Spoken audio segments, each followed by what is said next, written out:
Okay, let's have a look at some other text functions. We'll look at left, mid, right, and concatenate. So what are the tasks here today? We're going to extract letters from the left of a text. Now here we're going to take the first three letters of the department and add them to this column here.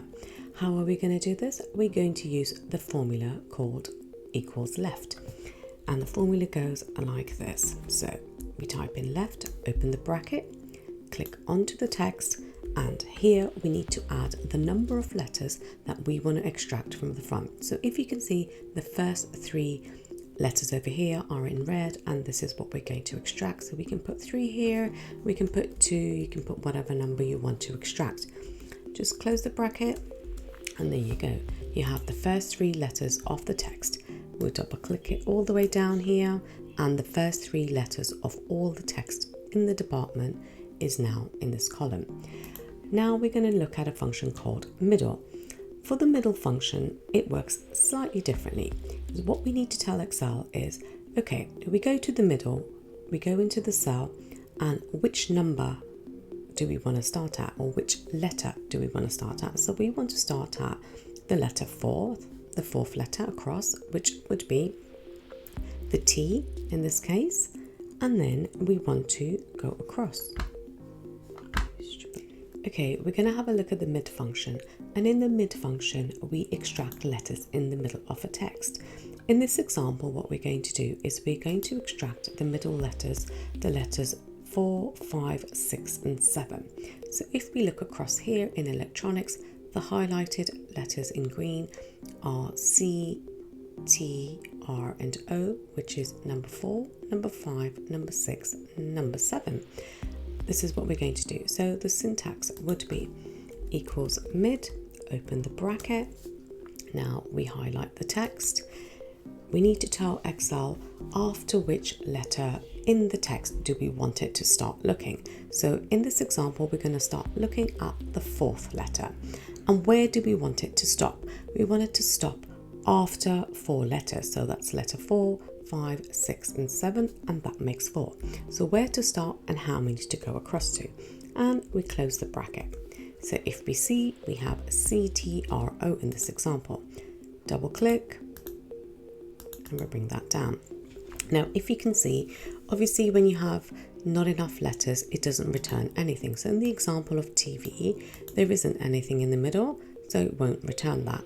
Similarly in apples, there isn't a 7th letter from the mid, so it's only going to return whatever it can find, so in apples and as well as in games. The other one we look at now is the right function, and this is similar to the left, where it's going to be looking for letters on the right of the text. Similar syntax, right, open bracket, go over to the text, and we're going to look at the last 2 letters over here in this example, which are highlighted in blue. So we just comma, add number 2, which is for the text, and there you go, you find the C and S. Now if we drag this down, you can have a look again. Once again, TV will return TV because that's also the first 2 letters and the last 2 letters, and it would return whatever it can find in any of the text. So all of them do have the last text. Now, concatenate is a pretty interesting function. You can do a lot of manipulation with concatenate, and what it does is join 2 or more strings together. So there are 2 functions in Excel. One is concatenate, one is concat, and one is concatenate.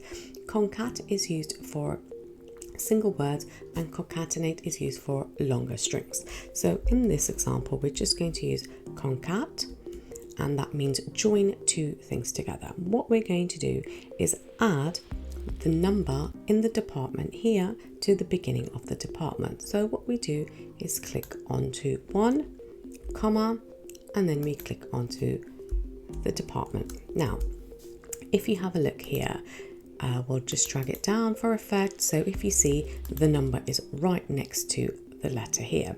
We want to add maybe a hyphen, and we might want to add a bit of a space. So what we could do is go over to the syntax, and what we need to do is now have quote marks, and we could put a space and have another quote mark here. So what it's essentially doing is asking Excel to add a space, a hyphen, and then a space to make it look nicer. Now, if we drag this down, you can see that you have a nice, beautiful sheet here. Okay, so that's the text functions for today. I hope that you found them useful, and I hope that you can use this in your day-to-day Excel life. See you next time.